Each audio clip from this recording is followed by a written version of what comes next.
Hi, everyone. Welcome to the February 19th edition of Horses to Watch. I'm David Aragona. On the show this week, we're going to take a look back at three replays from last weekend. It was the President's Day weekend where they had top racing on Saturday, Sunday, and Monday. We're going to look at two races from Saturday, one from Monday, travel to Aqueduct for one of the races, and then show Laurel for a race from their Saturday card, and also a race from Saturday at Santa Anita.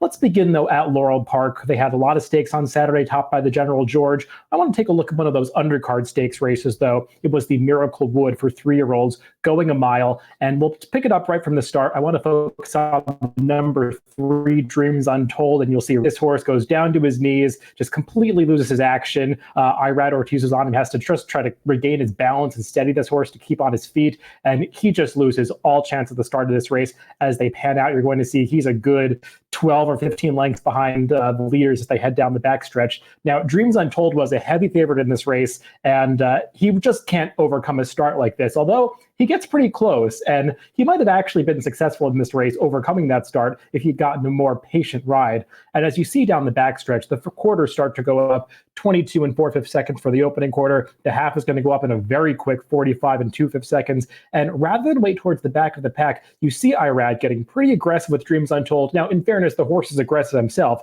trying to run up into that open space, but Irad is letting him do it, and he's just making this kamikaze-like move around the far turn. I mean, he looks like a Rozzi in the Breeders' Cup Juvenile from 1991, except he can't quite sustain that run as they get to the top of the stretch here. But he goes from about 15 lengths back to be all the way up challenging the leader, Lebda, by the time they get to the quarter pole. If this had been a 6-furlong race, maybe that would have worked, but they still have an entire quarter mile to go at Laurel Park, especially with that long stretch run for the mile distance. And you see Dreams Untold just can't sustain the momentum coming into the stretcher, and he's just dead tired, and he's going to back up. But he deserves a ton of credit for the run that he put in from about the 5/8 pole to the 3/8 pole, because if you look at the fractions of this race, I mean, the leader went, I think, 22 and 2 or 22 and 3 for that second quarter. If you just time it on a stopwatch, Dreams Untold almost broke the 22-second barrier heading down the backstretch. He probably put in a 21 and change quarter somewhere in there because he was just moving so fast. He drops back to 5th at the end of this race. Don't really care about where he finished because he did so much running within the race. He was coming off a really impressive 14-length maiden score at Parks prior to this. He's a popular horse, obviously, because he's by Smarty Jones, racing for the Smarty Jones people, John Service and Someday Farm. He's Triple Crown nominated. We'll see if they get that ambitious with him. Off this performance, they'll probably set their sights a little bit lower. But this is a horse with real talent. Just didn't get to show it in this race. Definitely look for him next time because he's likely to bounce back with a more conservative ride. Let's move on to Santa Anita to discuss another race from Saturday. This is from their card there. It was the last race of the day, the 9th race, a maiden race on the turf, going 1 mile around the 2 turns. And let's pick this one up from the start. And from the right here on out, we're going to focus on first-time starters. This horse, the number 11, Pure Carmine, he is a first-time starter, and kind of like in the previous video, he gets totally left at the gate. No stumble, though. He's just sluggish and green coming out of the stalls. Just a first-time starter that has no idea what he's doing in the opening furlongs of this race. Edwin Maldonado, who's on him, is kind of chirping at him, shaking the whip at him, trying to get him up into the race, and he does respond a little bit as they head into the clubhouse turn. He's going to get into a decent position on the rail towards the back of the pack, saving ground, but he had to work just to regain contact with the field through that opening quarter mile in 22 and 4 after braking so slowly. Heading onto the backstretch, his trip is going to be decent from here. He saves ground and gets covered up. We'll talk about his trip in the stretch when we get there, but just to give some background on this horse, he's going out first time out for Neil Drysdale. Neil Drysdale, not a trainer that really is known for cranking first-time starters up to win their debuts. He's one that's really bred to run all day. He's by Lemon Drop Kid. The Dam Side Pedigree has a lot of European influences in it, going deeper into it, some horses that went route distances over in Europe. He was just a huge price in this race, so obviously not a horse that was trading like he was going to be successful in his debut. Now, as they head around the far turn, they were going a good clip up front, but you see the pace starts to back up a little bit as they start to change hands on the lead, and the field is going to get pretty compact as they come to the quarter pole, and you see Pure Carmine towards the back of the pack, right on the rail there. His rider is going to try to cut the quarter into the stretch and start to make up some ground, and he starts to gather some momentum here, but you see those horses in front of him who are on the lead, they're fading, backing up right into his face, and you see right here, Pure Carmine just has nowhere to go, has to alter course in traffic. Maldonado tries to get him going again, and he starts to pick up his stride here as they approach the finish line.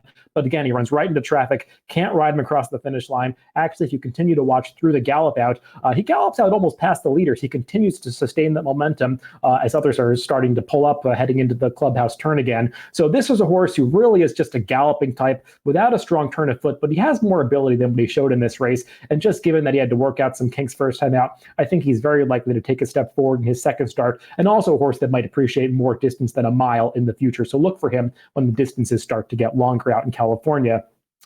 We'll move ahead to that President's Day card that I mentioned at the top at Aqueduct from Monday. And again, we'll take a look at the last race of the day, and we're going to focus on two first-time starters in this race. We'll break them from the gate, and the two horses are the number 11, Ernie Banker, and the number 12, Walrus Gumboot. Walrus Gumboot breaks pretty sharply and heads right out towards the front end. Ernie Banker is in those red and blue silks. He breaks a little bit sluggishly, about a length slowly, has to rush up into position. Now, the pace of this race was pretty quick. They're moving up front, and you see Walrus Gumboot is going to go on and set some quick fractions and open up daylight on this field. Now, this is a pretty strong New York-bred maiden affair. The winner of this race, More Grateful, has shown a lot of ability in his first two starts, and he's going to get up to win here in pretty fast time for this level. But I want to highlight the trips of Walrus Gumboot in particular and Ernie Banker, because Walrus Gumboot's carving out some pretty fast fractions on the front end, and he's a horse that's really bred to be quick. His dam, Juju Eyeballs, was a turf sprinter who could also handle dirt.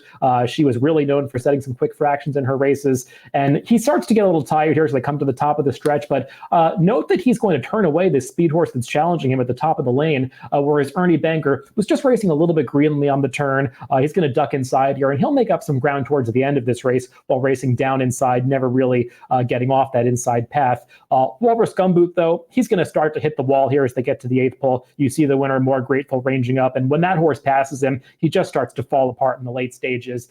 Going 6 furlongs after going those fast fractions in his debut, you can kind of understand that he's getting tired here. But he's a horse that was really cranked up to show speed in his debut. Jose Lezcano, who got on him this day, actually got off the winner to ride this horse instead, so that might be meaningful. And he's also a horse, Walrus Gumboot, who might be better on turf moving forward, because as I mentioned, his dam Juju Eyeballs handled the turf, and also he's by Palace Malice, and we've seen plenty of them handle the turf as well. The other horse that I wanted to highlight, Ernie Banker, just a little bit green first and out, looked like a bigger kind of horse for John Kimmel.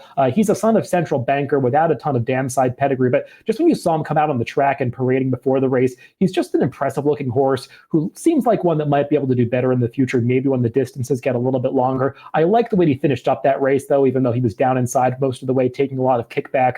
Just one that seems like he was not totally ready for his debut and could move forward next time. And I want to highlight these horses because it was a strong race for the level, and I think they might find themselves in an easier spot when they are back in against maidens next time.